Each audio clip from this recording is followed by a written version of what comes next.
I want to thank our young, or youthful, I should say, chairpersons for doing a splendid job in hosting us. Let us give them another round of applause.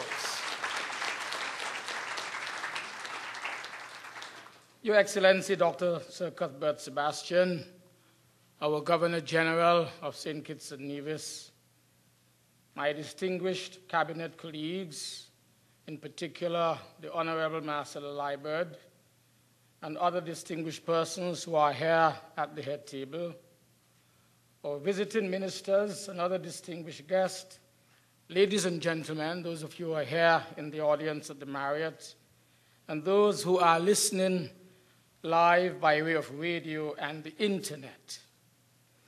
I'm very pleased to extend welcome to all delegates here to attend the UNICEF midterm review meeting, and I hope you have been enjoying so far the talent that has been presented for your pleasure. Let us give those who performed a tremendous round of applause again. I do extend special greetings to the representatives of UNICEF, and also, of course, to our Madame Michelle Gyles-McDonnough, who is the UN coordinator, resident coordinator in Barbados. And I also, of course, want to bring greetings in particular to those who have come from the OECS Secretariat, led by Dr. Fletcher, as well as to the representatives here from Barbados and the other territories.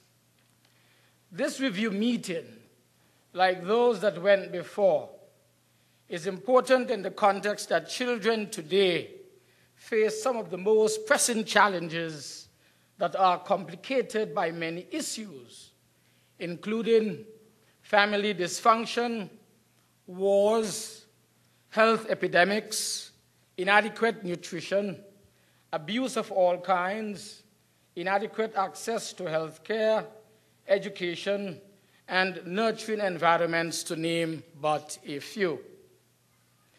So the task that we all have is to be able to identify in what ways our children of the Eastern Caribbean are being impacted, assume responsibility, and ensure that speedy and appropriate systems and services are put in place to rectify our challenges. We live in a highly dynamic world where problems are our ever-present companions.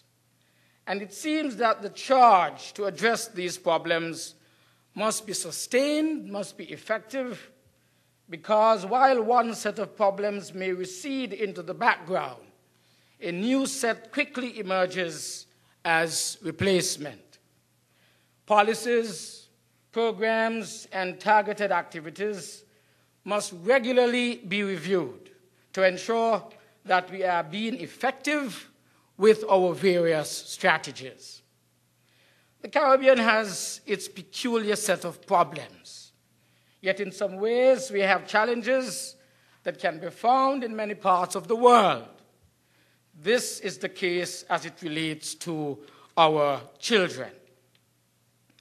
In the Federation of St. Kitts and Nevis, we have our own share of challenges that we take more seriously and strive to incorporate appropriate courses of action.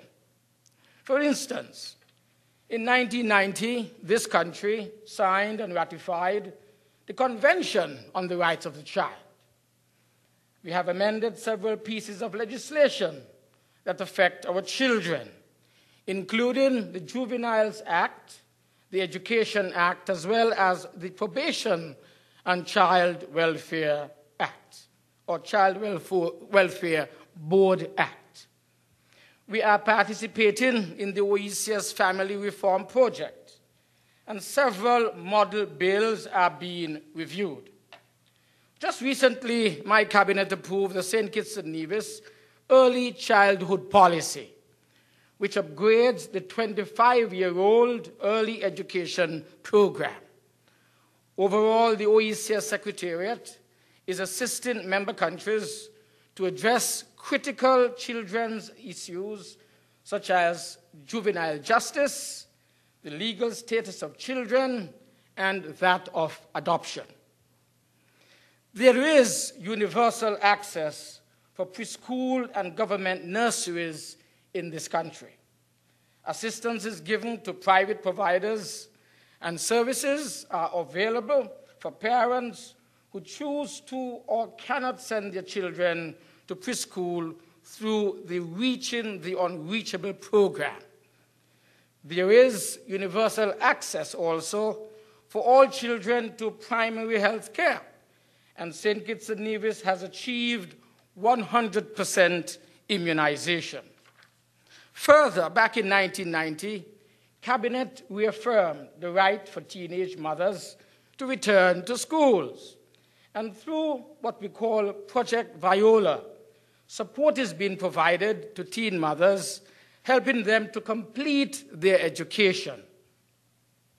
And so, ladies and gentlemen, these policy frameworks and programs, they are quite indicative of government's commitment to the rights of the child, not only because we have signed a convention, but more importantly, it is the right thing to do.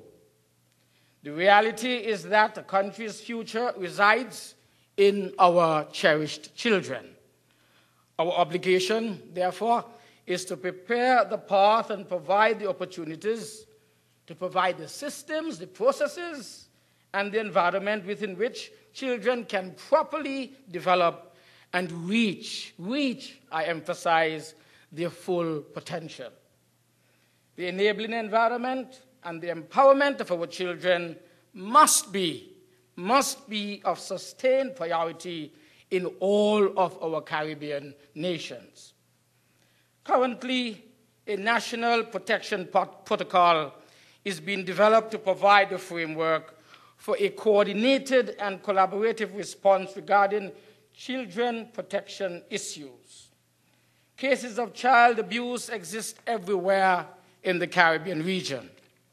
But while such abuse is mostly connected with domestic situations, it is no less serious than those impacted by cultural norms, those impacted by wars and ethnic conflicts.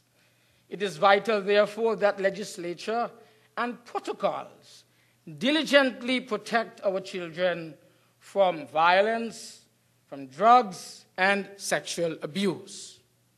But are these protocols being applied? A fundamental question.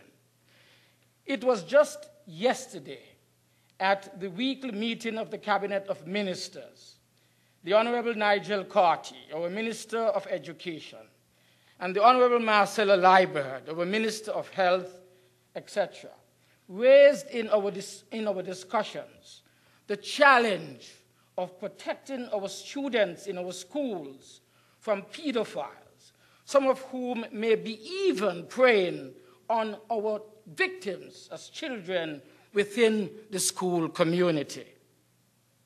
It is often said that knowledge is power, but just as critical is the fact that the citizens of the country must have confidence in the systems.